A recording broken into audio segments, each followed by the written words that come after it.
Honesty is the best policy. খুবই সত্য কথা. How do you do? I think you are well by the grace of Almighty. Welcome to my channel. আজকের লেসনটা তোমাদের নবম শ্রেণীর নতুন ইংরেজি বইয়ের এক্সপেরিয়েন্স 10.3.5. তুমি যদি আগে লেসনগুলো না দেখে থাকো তাহলে উপরে আই বাটনে ক্লিক করে প্লেলিস্টে গিয়ে দেখে আসতে পারো. শুরু করছি. Now, read the text again and find out the meaning of the following words using different reading strategies. Later, share your responses with the class. Bangla বলা টেক্সটটি আবার পড়ো এবং পড়ার বিভিন্ন কৌশল অবলম্বন করে নিচের শব্দগুলোর অর্থ খুঁজে বের করো. উত্তরগুলো শ্রেণীতে শেয়ার করো. এখানে আমরা দেখতে পাচ্ছি দুটো কলাম আছে. বাম পাশের কলামে আছে ওয়ার্ডস আর ডান পাশের কলামে আছে মিনিং. এই মিনিংটা তোমাকে নিতে হবে. বাম পাশে কিন্তু ওয়ার্ডগুলো তোমাকে দিয়ে দেওয়া হয়েছে. তোমার লেখার সুবিধার্থে আমি লিখে রেখেছি, দেখাচ্ছি. প্রথম শব্দটা আছে বুলিং, উৎপীড়ন. আমরা এর মিনিংটা দেখে আসি. দেখো এখানে বুলিংটা ছিল 1 নম্বরে. মিনিংটা বুলিং এর মিনিংটা কি হবে? বোলিং. এটা হবে বুলিং. বানানটা কিন্তু ভুল হয়েছে.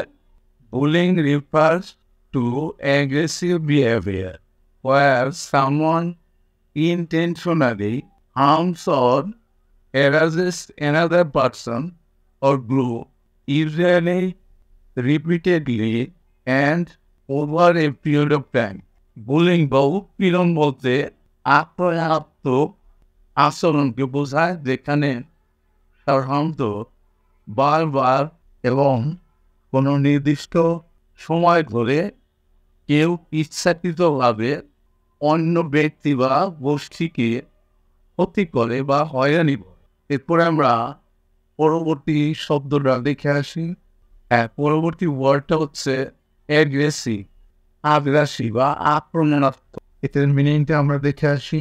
2 নম্বর দিয়েছি আমরা. Aggressive describes behavior that is forceful. Aggressive এমন আচরণকে বর্ণনা করে যা জোর-জবরদস্ত, hostile, শত্রুভাবাপন্ন, or physically or verbally confrontational, often intending to dominate or cause harm to others. প্রায়শই অন্যদের উপর আধিপত্য বিস্তার করার বা ক্ষতি করার প্রবণতায় শারীরিকভাবে বা মৌখিকভাবে দ্বন্দ্বে লিপ্ত. এবং আমরা পরবর্তী ওয়ার্ডটা দেখে আসি. পরবর্তী ওয়ার্ডটা হচ্ছে হিউমিলিয়েট, অবমাননা. এটার মিনিংটা দেখি আমরা. 3 নম্বর. Humiliation is the act of causing someone to feel ashamed, embarrassed, or degraded, often through disrespectful or degrading treatment. Humiliation হলো প্রায়শই অসম্মানজনক বা অবমাননাকর আচরণের মাধ্যমে কাউকে লজ্জিত, বিব্রত বা অপমানিত বোধ করার কাজ. পরের শব্দটা আমরা দেখে আছি. ফ্রাস্ট্রেশন, হতাশা. এটার মিনিংটা দেখি আমরা. Frustration refers to the feeling of dissatisfaction. Frustration বা হতাশা বলতে বোঝাচ্ছে বিষণ্ণতার অনুভূতিকে বোঝায়, or disappointment that arises when one's efforts or actions are thwarted, hindered, leading to a sense of annoyance or importance.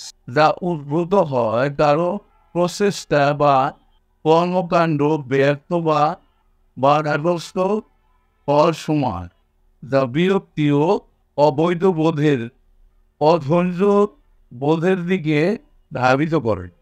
পরের শব্দটা আমরা দেখে আছি. কম্পেনসেট, ক্ষতিপূরণ করা. মিনিংটা দেখি 5 নাম্বার দিচ্ছি আমরা এটাকে। Compensate means to make up for something. Compensate বা ক্ষতিপূরণ মানে ক্ষতিপূরণ করা।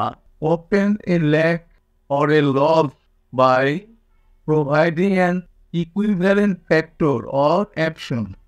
সমমূল্যের বস্তু বা পণ্য প্রদান করার মাধ্যমে কোনো কিছুর অভাব বা ক্ষতির পূরণ করা। এবার আমরা পরের শব্দটা দেখে আসি। ট্রমাটাইজিং, এটা আঘাতমূলক বা যন্ত্রণাদায়ক। আমরা মিনিংটা দেখে আসি।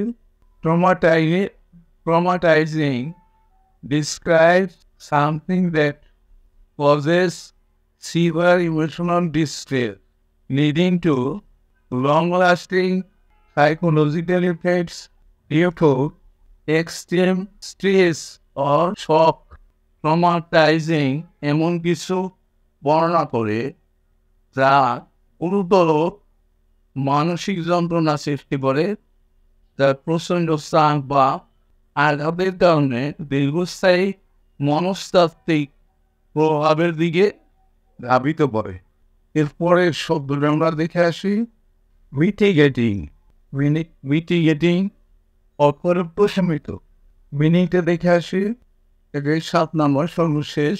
Mitigating refers to actions taken to make something less severe, intense or damaging, particularly in reducing the negative impact or consequences of a situation or problem.